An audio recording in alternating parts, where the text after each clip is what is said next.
Welcome to the Founders Odyssey podcast, where we create an environment for founders to thrive through education, inspiration, and a supportive community. My name is Nathan Bird, and I will be your host today. Through his multiple years of experience in culture building, excellence in implementing systems, and innovative thought leadership, our special guest today is an outstanding entrepreneur.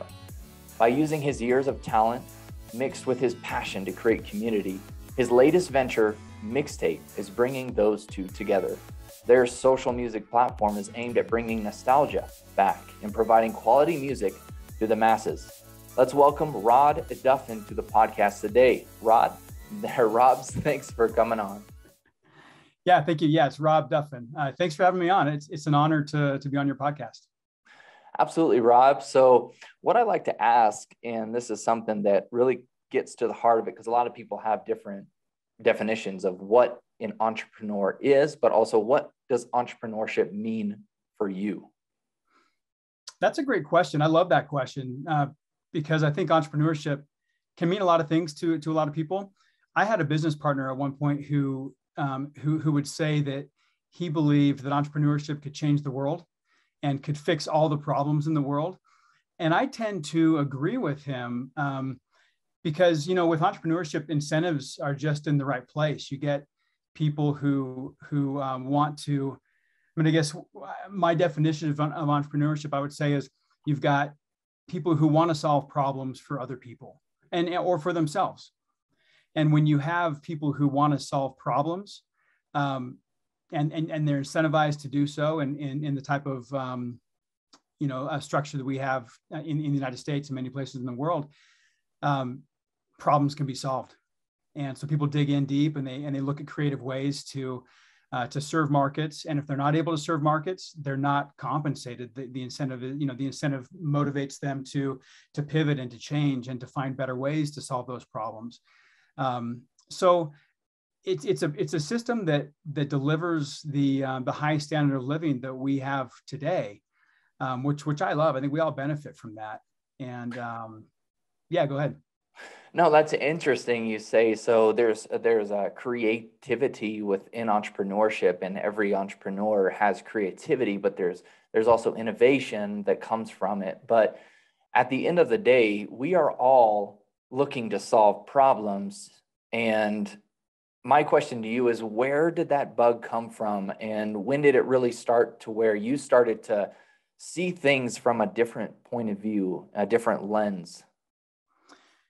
For me, I didn't know that I had kind of that entrepreneurial itch until I was getting ready to graduate from college. And I was actually pre-med back then. And so I'd taken all the pre-med courses. I thought I was going to go on and be a doctor. About halfway through, I shadowed a lot of doctors. My dad's a doctor. I talked to tons of doctors. And it came time to take the MCAT. And I realized, I saw my friends taking that. I was like, I don't think I want to do this. So I started to really do a lot of, introspection and asking myself, what do I want to do with my life? And honestly, I don't remember where it came from, but I remember walking through the Tanner building on BYU campus and seeing being around, I guess, the business students. I don't even know what I was doing there, but just kind of thinking, I'm interested in business. I want to take some business classes. So that's what I did. I took a bunch of business classes. I was one class shy of a business minor, and I just didn't want to take that class. I was less concerned about the degree than I was about just getting the information. So I took the classes, and I loved the classes. And then when I graduated from BYU with my human biology major, I kind of went on to, right out of college, I started a small wireless internet company with my cousin back in 2002, when a wireless internet company should have blown up. And we just did all sorts of stuff wrong and we did some stuff right. And it was a great learning experience. But from there, I just kind of went on from starting different companies, joining companies, just kind of scratching that entrepreneurial itch over the past, 20 years. Yes, it's interesting to see the evolution of those that are out of the proverbial entrepreneurial loop and haven't really been put into that. Because there's a complete difference between somebody who's within a system, within organization, and they have a specific job to accomplish, right? Whereas you have the people that literally, I would look at it like a bushwhacker, right? Where you have to go straight ahead into the unknown. And then that's where innovation, your creativity, studying the market. So it's really, it comes down to, it's like a mixture, right? And it's got to be this perfect mixture. So, with you going through that system, and what really sparked you first though in entrepreneurship? You said, well, I didn't even know why I was there. Well, there had to have been maybe a reason, or how were things sparked from that interesting time in your life? Yeah, I think I've discovered that since then. At the time, I didn't really know. I just knew that some of these business classes were interesting to me. But over the past 20 years, as I've been as I've been deeply involved in entrepreneurial ventures, I've discovered that to a large degree, I guess I'm just the kind of person where I can't help myself. If I've been in jobs that are less entrepreneurial, and I'm starting to side hustle. I'm starting a business on the side to solve a problem or to do something that I think is interesting or I'm passionate about. And I've done that a handful of times. Where it's just kind of, I guess it's just kind of in me. I don't really know how else to really describe it. It's just, I just have to be kind of working on something, that I have to be building something. No, that's good. Yeah. And I think all of us out there, and myself included, are all builders and architecting something that is really going to change the world. And look, we don't know when that idea is going to pop, right? When that conversation is going to spark something that really takes us to this next level of creativity. And then we start to follow those things. So I'd say right now, just to motivate you guys out there, just to keep on going down different roads. And, if you hit on one, then go a little bit deeper and start asking questions, right? Because it's the quality of the questions that you ask in life that define your life, really. And, I'd ask you actually, so what type of questions have you been asking yourself, and, to get the specific result that you are looking for? And this could be around, let's talk about company culture, because that's something that you have had a lot of experience around. So what type of questions do you ask to get the result that you're needing? What kind of questions do I ask? Well, in my mind, business really comes down to people. It's people and processes. I think business success really comes down to people doing the right things, and then in order to scale, you have to have the right processes in place. So, I ask myself, who are the people that the company needs, and what do those people want? Because I think people and employees are either on a path of fulfillment or they're on a path of frustration. If they're moving towards one of those two things at any given time. So it's important, I think, as business leaders, to have our finger on the pulse of where is that employee? Are they moving towards fulfillment, or are they moving towards frustration? And if we're asking ourselves that, then we can be helping to lead our team to that fulfillment, to that greater contribution to the business. So from a culture standpoint, I think that's an important question to ask. Maybe to the broader question of entrepreneurship.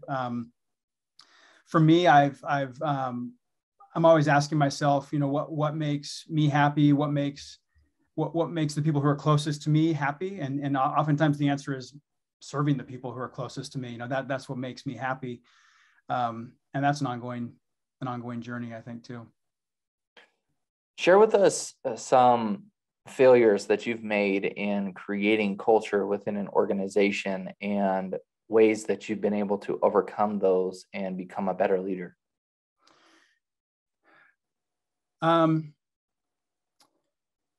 Yeah, I've been in a few roles where I've been tasked by upper leadership with kind of helping to oversee the culture of the company.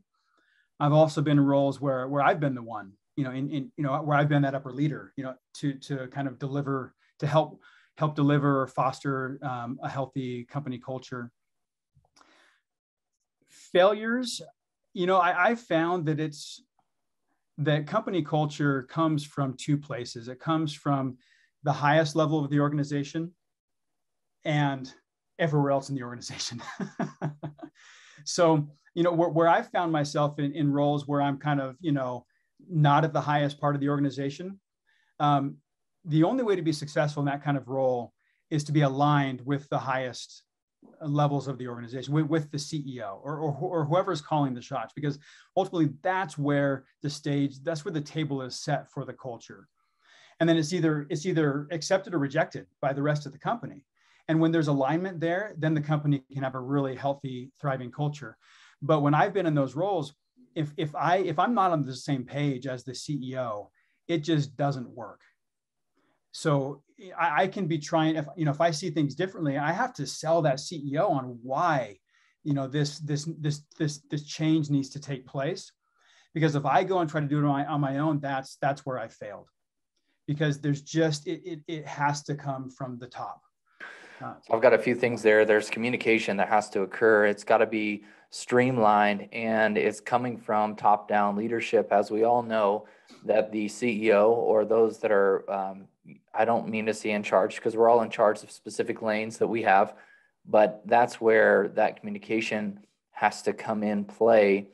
And, of course, now that you are sitting in a co-founder role, that you have the ability to create this culture from more of a higher level position, right? To be able to, implement that into an organization. What ways will you be implementing specific types of culture within your business presently based on what you've learned in the past? Yeah, that's a great question.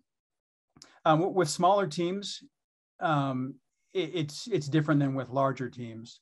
With smaller teams, I think where you're able to, really, so much of it is communication, like you said. With smaller teams, you can have those conversations regularly with everybody. You can have one-on-one conversations, you can have group conversations, and you can be sharing the vision. You can be helping people understand how their job relates to, how their contribution relates to the larger vision of the company and what the company's doing to help make the world a better place, which I think is at the heart of helping people to feel fulfilled in their jobs.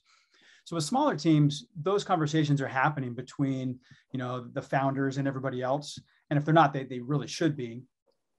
On larger teams, as companies grow and scale, especially during really fast growth, and when I've been a part of really fast growing teams, that communication gets really hard really fast, because all of a sudden the employees who are used to being around, the founders don't have that direct line of communication anymore. Now there's layers of leadership in between. So it's really important that those communication channels are clean between the upper leadership, going down throughout the organization, so that everybody still understands how their contribution matters and the difference that they're making. Let's glean some wisdom from you right now in regards to the difference between a small and then large communication processes, because it sounds like, you've been a part of hyper-growth companies where, like you're saying, things are getting lost in translation, but you've been in hyper-growth situations where it's probably been a very seamless communication or open policy, right? So share with us your experience there and how we can implement that into our small or large corporation. Yeah. The number one thing I found is that the company has to stand for something. And that needs to be clear to everybody. And it's really internal marketing. It's got to be a very clear message, but it can't just be, it can't just be platitudes. It can't just be words that you put on well-designed posters on the wall. It has to be stuff that the company really stands for. And where I've seen that done really well was when I was at Silencer Co. Years ago, here in Utah, a gun silencer manufacturing company. The company positioned themselves really well in the market, and then also internally with employees, where the company stood for gun rights and freedom and Second Amendment and all this stuff, which with that kind of people get really passionate about that. And so that was a really good position for Silencer Co. to be in, where it resonated with the market and it also resonated with employees. So we were able to really get the messaging very, very clear. And we got people coming from all over the country to join our team as we were growing, because they wanted to be, they understood what we were doing and wanted to be a part of that. So when you're able to consolidate the messaging down into something that's really easy to digest and for people to wrap their minds around, I think that's the most important thing, because then everybody throughout the organization feels like they're making a difference. Now that can't just be said once and left. It has to be something that not only is repeated all the time, but it also has to be acted on. The company has to be actively engaged in meaningful ways that double down on what the company stands for. And Silencer Code did that really, really well. Action metrics, measurements, internal marketing, and a simple message is what I got from that. And I think that, for those out there within your corporations, it's extremely important that you follow those three things, having actionable metrics that you can measure within your organization, creating that and continuing to update internal marketing that goes out to all of the people within your organization, and make sure that it's a simplistic message that can be duplicated to the different people that are part of the organization. Rob's got a lot of wisdom, so you guys should probably zone in on this guy. So Rob, that brings us to the present. And we're excited to hop in and learn a little bit about Mixtape and how you are implementing some of this years and years of experience within culture building, but also with problem solving, but then also marrying that with your passion. So share with us a little bit about Mixtape and what we can expect moving forward. Yeah, so Mixtape is, it's called Mixtape Social Music. It's social music. And my business partner, Isaac, he and I have been friends for a long, he's one of my oldest friends. We've been friends since junior high. And we've had our different career paths and always kept in touch. He's the original founder. It's his idea originally, and he spawned the idea. I'm going to probably butcher his story. He tells it a lot better than I will. But really it's seeing how, there's this generation where, and I'm a member of this generation. I've always loved music. Music's always been a really big part of my life. And I ran a music production studio for about 12 years here in Utah and worked with tons of talented artists. And, kind of through the digital revolution, where we went from, it was vinyl records way back in the day, then it was cassette tapes, and then it was CDs. But then it was digital music. And the biggest thing that was lost, I think, going from the physical media to digital music, is the connection around sharing that music. There was a time when I used to burn CDs for people of music that I just loved. And I would take that CD, I would look them in the eye, and I would say, you've got to listen to this for these reasons. And then if I bought a CD, I'd have the album art. And I could look through, I could read the lyrics, I could see the art. That was part of the experience. Now with digital music, you don't get the album art. That's lost. And the sharing piece is much more stale and sterile, where sure, you can share, you can make a public playlist on Spotify, but you can't, in my mind, that doesn't really count as sharing music. Sharing music is when there's a connection around that music. So with Mixtape, that's what the app brings back, is the connection. So you can respond to mixtapes, you can comment on mixtapes, you can, it's all user curated. You create a mixtape, you add your art to the mixtape. So you've got that art element back in. You can add a voice intro where you can hear the passion in someone's voice of why this music's important. And then you share it and you connect around music that you love with other people. And we've had a great response so far. The app's been live in the iOS App Store for about 2 months now, a little over 2 months. And it's been a wild ride. It's been a lot of fun. People have really responded well. And so that, anyway, I don't mean to go on too long about that, but that's really what we're doing with the app. And we've got lots of great features that are coming out that we're really excited about. That really double down on the social element of it and the connection around it that we're really excited about. Well, as you know, music has a place in a lot of people's, hearts. They're what they have done in their life, and connecting with somebody who shared something with them. And it sounds like you really are solving a problem in this specific lane. It's very niche, I'd say, but as far as bringing more life to the digital aspect of music, I think is extremely important. And it sounds like you guys are on the right path there with this one. What's got you excited about the continued growth, and how you're going to start rolling out these new, I guess, features, but also have you thought of some kind of big ideas that this could go out to or expand in? Yeah. I think it was Reid Hoffman who said, if you're not embarrassed of the first version of your product, you've launched too late. and that's really the approach that we've taken. We launched an MVP a couple months ago with really, we asked ourselves, what is the core of this product? And we launched that knowing that it was missing features that we're kind of holding back a little bit, because we wanted to get user feedback. We wanted to know how people were going to use the app before we invested in developing those features. So we've gotten a lot of great feedback, and we've got great, some really good social features that are, in fact, some that are going to be released. I hope I don't speak out of turn here, but some that are on track to be released this week, and others that are in the can for the next few weeks. They really do foster that connection. Some of the things I'm really excited about, in addition to some of those features, are partnerships that we have on the horizon that I can't speak too much about yet, but others who are super passionate about what we're doing, that have followings of people who are passionate about the exact same stuff, connecting around music. And we've got some really fun partnerships in the works that are gonna that's gonna help spread the app to more people, and be used by people in ways that are gonna help their platforms do even more of what their mission is. Yeah, that's good. I want to take our listeners back to the very beginning here just a little bit, because you said, so there's a co-founder who had initially had the idea, they brought you aboard.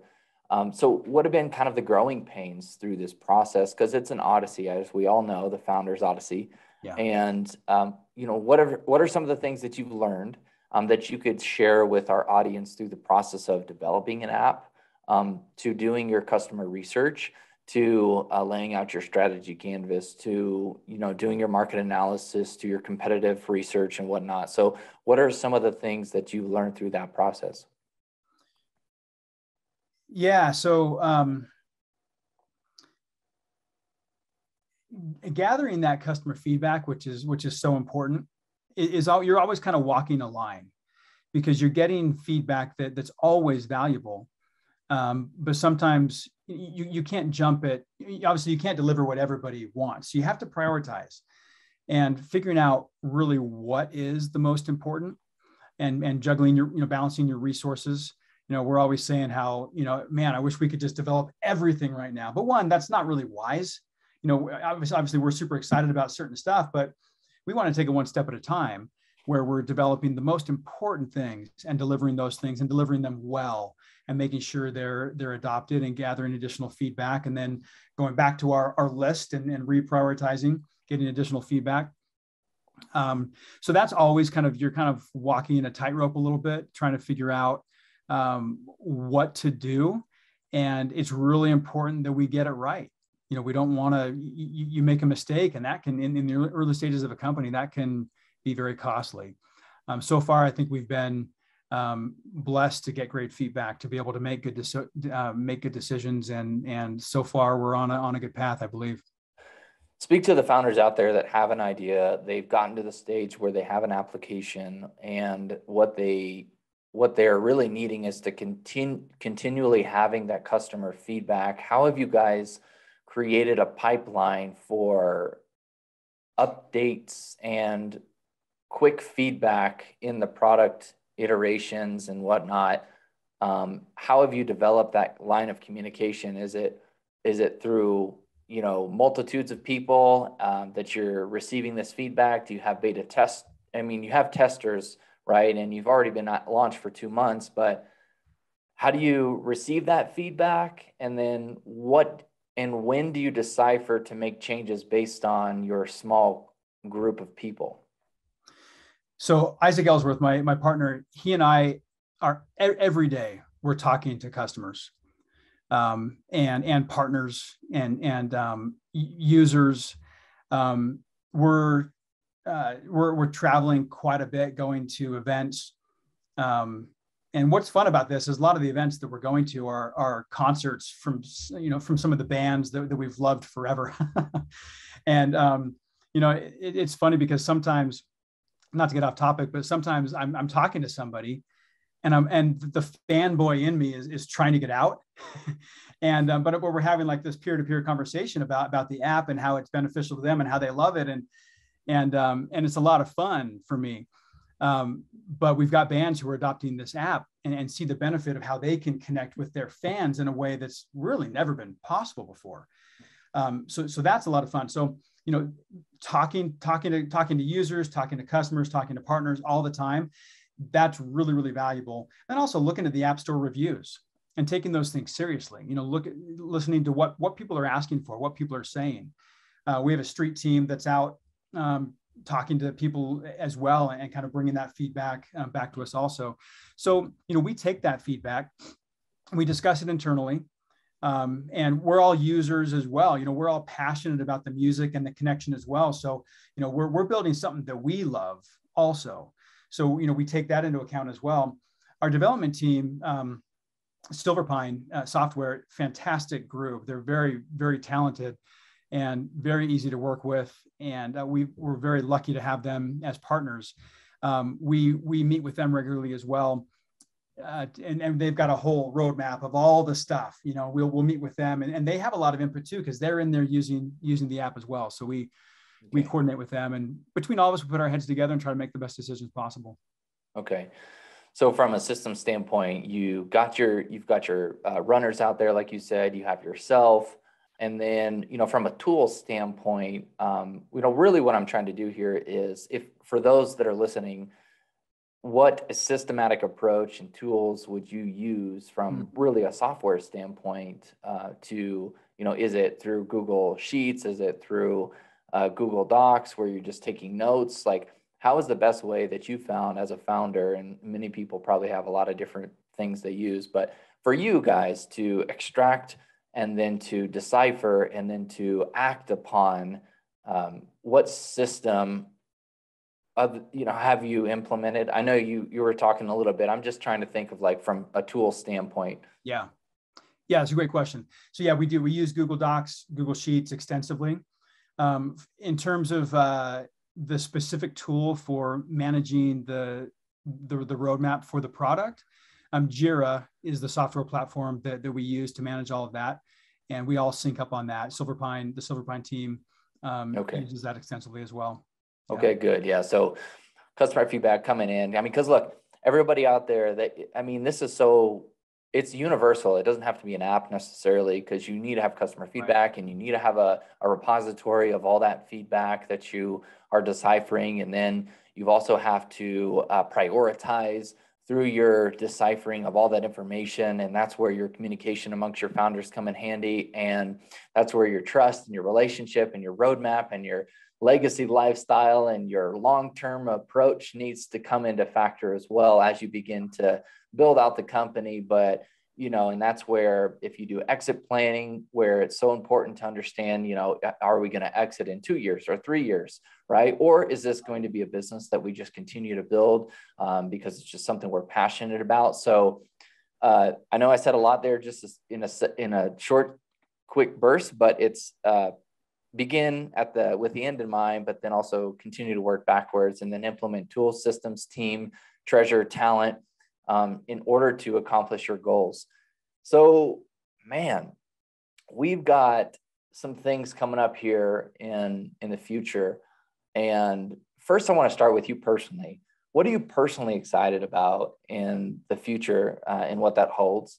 Because look, being a founder is not just a technical job, right? You're the CEO of your life. You're the CEO of yourself. You're the CEO of your family, right? And I want to talk to you a little bit about what you're excited about for the future but also presently with family and where you're moving and, what's got you excited about life in general? Yeah. What has me excited about life in general? I love what I'm doing with Mixtape right now. And I love my family. Those are, I'm working from home, which for most of my career, I haven't worked from home, but I really enjoy, taking a break, going upstairs for lunch and being with my kids. We've got 5 young kids, and I'm actually shocked that you haven't heard them in this interview. They're usually running around, but they're super respectful as well. So I'm excited about, growing a young family. I love my wife. I'm excited about, being able to spend more time with her, working from home now. Yeah, there's so much to be excited about right now. There's a lot going on with not only my personal career, but just, amazing things in the crypto space. That's an area that we actually talk quite a bit about, how we incorporate things on blockchain into what we're doing. And that's a really exciting space right now. And Utah is such a great place to be with a lot of innovative companies that are doing amazing things in that space as well. So, I don't know how much you want to dig into any of that in this, but those are just a few things that I'm passionate about. Well, and the reason why I ask is because many times as founders, we can get super zoned in and focused at the task at hand, and we'll start to forget about the most important things in our life, relationships and friendships and family, and these things that seemingly can, quote unquote, take us off of the path that we're seeing that we really want to build. But yet it's really about creating balance in life, and it sounds like you're on a good path in that regards, and you've got a good balance, right? And it's taken many years probably to accomplish that balance and understanding. Speak to that, actually. Speak to the balance that you've been able to create. And for the founders out there that are super focused right now, how can they implement some of those systems that you've put into your life? It's a day-to-day thing. I think the minute that I feel like I've achieved balance, that's when I start to teeter. It's an ongoing thing that I think, especially, founders and entrepreneurs, we have to constantly have our finger on that pulse and make sure that we're every day asking ourselves, am I overdoing it, in any element of my life? And I'm blessed to have a very supportive and understanding wife who supports me in, as I'm scratching my entrepreneurial itch, because it takes a toll on the family. It really does. And I think that's the number one thing is, as much time as we're giving to growing our businesses, we have to be constantly making sure that the most important things in our lives, which really are more important than business, being, for me, it's family, it's my spirituality, it's making sure that I'm even though I'm, dedicating a lot of time to building the business, that I'm not neglecting the people in my home and the people in my neighborhood. And that's hard. It really is. It's really easy to think, well, hey, in this phase of my life, I can neglect this over here and neglect that over there. I think we have to be careful with that. Yeah, I completely understand and agree with you on that. And there can be times where just doing nothing is worse, because you continue to drift, and you'll drift in those specific areas, like you're saying, that you may still want to continue to develop. It's like with our relationships, right? If we're not intentional about creating those relationships, maintaining those relationships, then they'll drift naturally. It's like our health. If we don't do anything with our health, then it will naturally just drift. And us doing nothing actually is worse. So, I'm glad that you've implemented those things into your life. And so is there anything more you want to tell us about Mixtape, and where do we find you, and how can we follow this growth and excitement throughout the company? I'm going to take a step back, if you don't mind, really quick, because Sure. I like that you're asking questions about specific processes. And a lot of my answers are more general and high level. I'm going to take a step and talk about, maybe, I know we're kind of running near the end of our time. Okay. I think No, we're good. you're okay with it. Some of the things, going back to the previous question about that balance, I'm going to share just what I do. And then Sure. people out there listening can take it, I'm going to talk about specifics about how I kind of do that. I look at it day to day, and I try to make sure that I get the most important things in every day. And if not every day, like, the vast majority of the time. So you mentioned, I think you mentioned you played basketball this morning. I did P90X for 30 minutes, so I try to at least 2 or 3 days a week, get some exercise in so that I get the blood flowing, so I don't neglect my body. Every morning we gather our family for 10 minutes and we have what we call a family devotional, where we pray together, we sing together, we read some scriptures together. And we make sure we get that time first. And then we do what we call 21 hugs, which there's 7 of us in the family. So we each hug each other. So it becomes 21 hugs. And we do that every day. And then we try to make sure we eat dinner together. And those are the things that daily we make sure that we do. And that, I think, is so important, because those are the little things that, let's say you do that one time, it's probably not going to make a difference. But you do that every day, years later, you're in a different place as a family.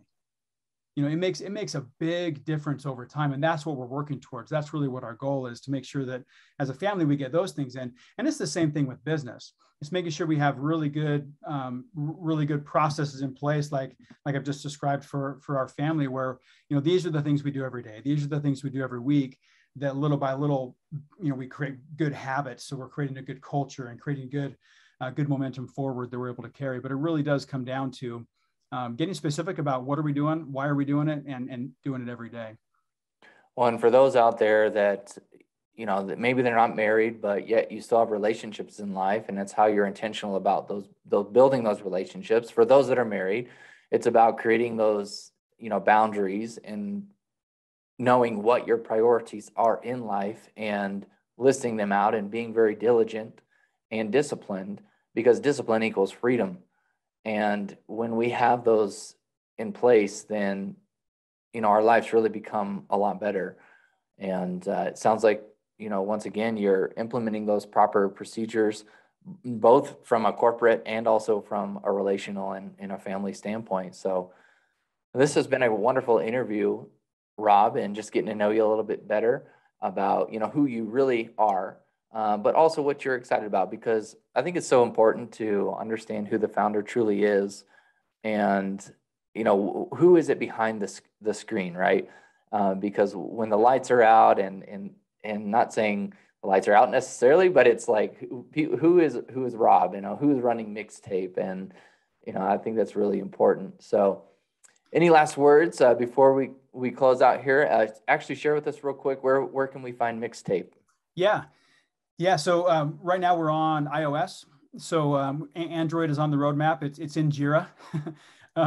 You can download it by searching Mixtape Social Music in the iOS App Store, or you can just go to sharemixtape.com and download the app. I invite everybody out there to download the app and come create some mixtapes and connect over the music you love. I think about every important relationship in my life. Music has been a part of it. And that's what I want for people. I want people, let's break down these walls. There's so much division in the world. Music is something that we can agree about, I think. Mm-hmm. So that's really what Mixtape is about, is let's connect over the music that we love. So I hope anybody listening goes and downloads, and come find me. I am just at Rob on Mixtape. So come check it out, and love to see more people on there. Awesome. Well, thank you once again. And if you guys like this episode, feel free to subscribe and also share with your friends. This has been the Founders Odyssey, where we create an environment for founders to thrive through education, inspiration, and a supportive community. My name is Nathan Bird, and I look forward to creating another show for you again. So thank you for listening.